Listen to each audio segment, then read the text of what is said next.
Rise up, live joy your way. From emotional intelligence through cognitive distortions, certified life and wellness coach Kamini Wood is on a mission to help people see the magnificence of their own unique human spirit. Through these small bites of self-visualization and self-confidence, you can have healthy relationships, success in business and career, and live the life you want to live. Rise up, live joy your way. Hi there, and welcome to another episode of Rise Up, Live Joy Your Way, whether it's morning, afternoon, or evening. Thank you for taking some time to just hang out here with me today. Now, today I want to talk about something, that I've noticed. There are people in many families, friendships, and workplaces who quietly take on a role that they never officially agreed to. And I've noticed this in a lot of my coaching conversations as my clients are talking to me and sharing with me.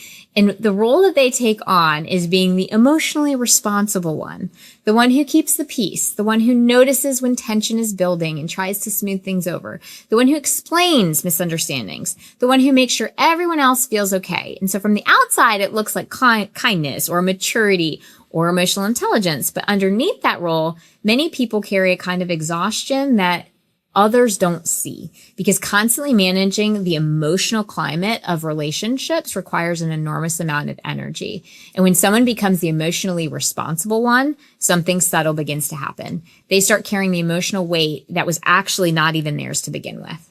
And so I just want to talk about the exhaustion that comes with being the emotionally responsible one in relationships.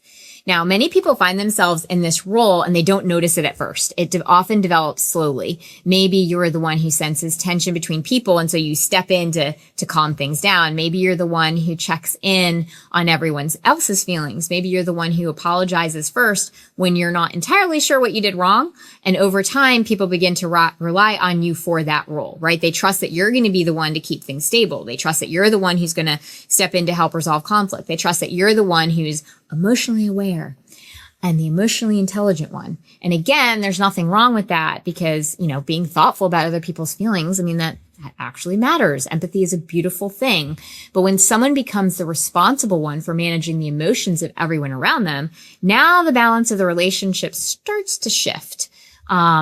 Instead of the relationships feeling mutual and reciprocal, one person starts carrying most of the emotional labor. And that can actually start to become exhausting over time because, people who become the emotionally responsible one, oftentimes when this comes up in conversation and we start talking about just the past and family of origin and things like that, we notice that oftentimes it's a pattern from earlier in life. Sometimes it develops in families where emotions felt unpredictable. Maybe there's a parent whose mood could shift quickly. Maybe conflict was intense or overwhelming. Maybe there was a sense that someone needed to keep things calm. So children in those environments often become the one who's highly attuned to all of those emotional signals. They're the ones who notice any slight change in tone. They're the ones who can pick up tension in the room. They learn to anticipate reactions, and because they're so perceptive, they begin to try to stabilize the environment, and they will apologize. They'll say I'm sorry, because they're trying to avoid conflict before it actually begins. And this, over time, what ends up happening is this becomes the emotional skill, right? It becomes this responsibility that they start taking on, and they were never actually meant to carry it, but they do as children. And then as they grow older, that same pattern often follows them into their adult relationships. And when I say adult relationships, it can mean workplace relationships, friendships, romantic relationships, all of the relationships.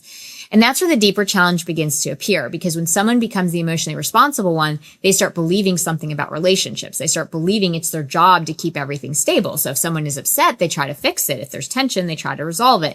If someone reacts strongly, they assume they must have done something wrong. And so over time, they begin to monitor the emotional state of everyone around them. And then they start to adjust their tone, or they choose their words carefully, or they try to prevent misunderstandings before they happen. But the truth is, emotional responsibility in relationships it's meant to be shared. If we're in relationship, both people have a part in the relationship, right? Each person is responsible for their own emotions. Each person is responsible for how they respond to situations. Each person is responsible for how they show up in the dynamic.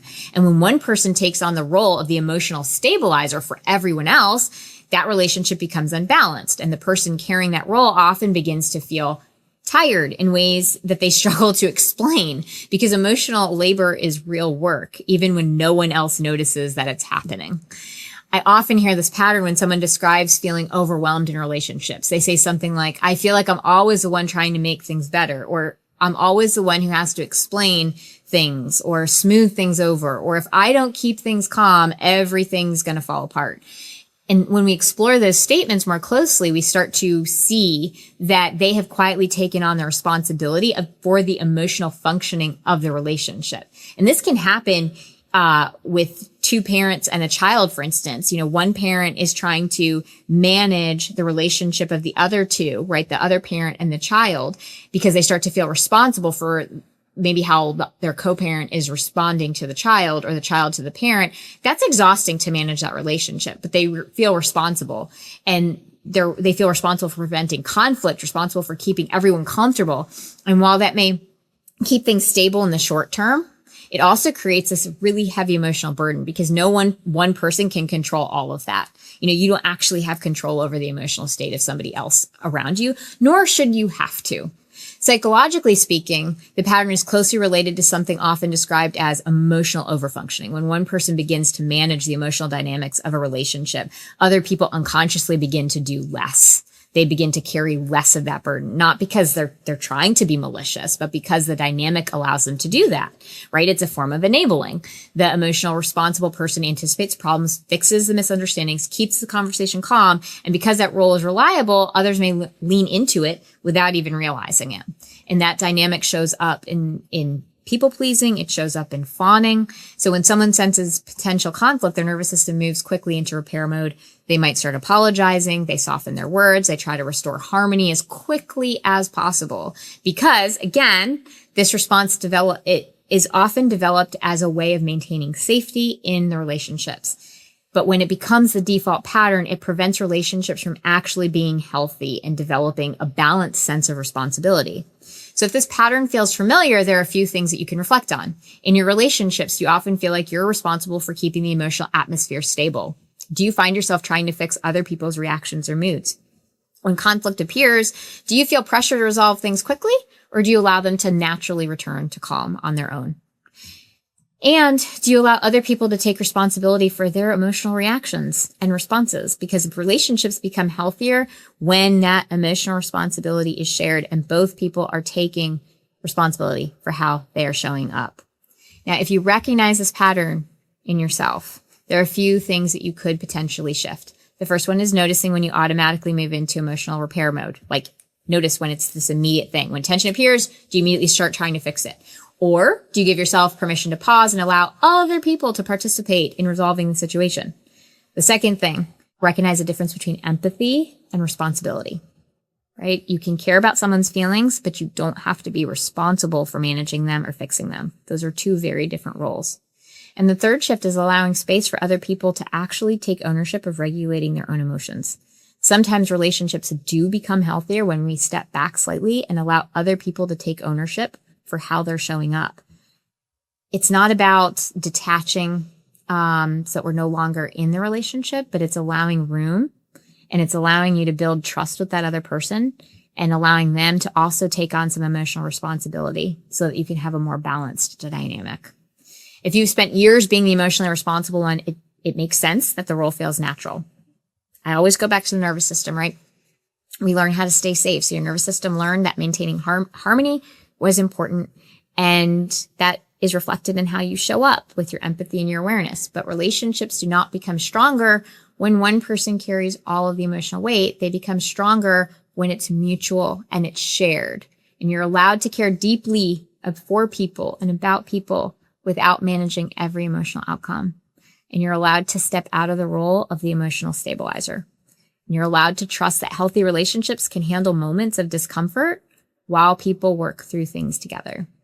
Being emotionally aware is absolutely a strength. Let me be super clear about that. Empathy is absolutely a strength. I'm not saying that those are not good things, but when we lean too far into it and empathy turns into constant responsibility for someone else's emotions, it can drain you and it can exhaust you. Healthy relationships do not require one person to hold everything together. They grow when everyone participates. And sometimes the most powerful shift that we can make is realizing that caring about others does not mean carrying everything for them, because relationships do become healthier when everyone in the relationship is involved. If you'd like to chat more about how coaching can help support you through this or something else, feel free to book a time with me at any time at coachwithkamini.com. And until next time, stay well. Thank you for listening to Rise Up, Live Joy Your Way. For more information, book a chat with Kamini at www.chatwithkamini.com or visit her website at www.kaminiwood.com. You can also find Kamini on Facebook or Instagram. Username It's Authentic Me. Thank you for listening.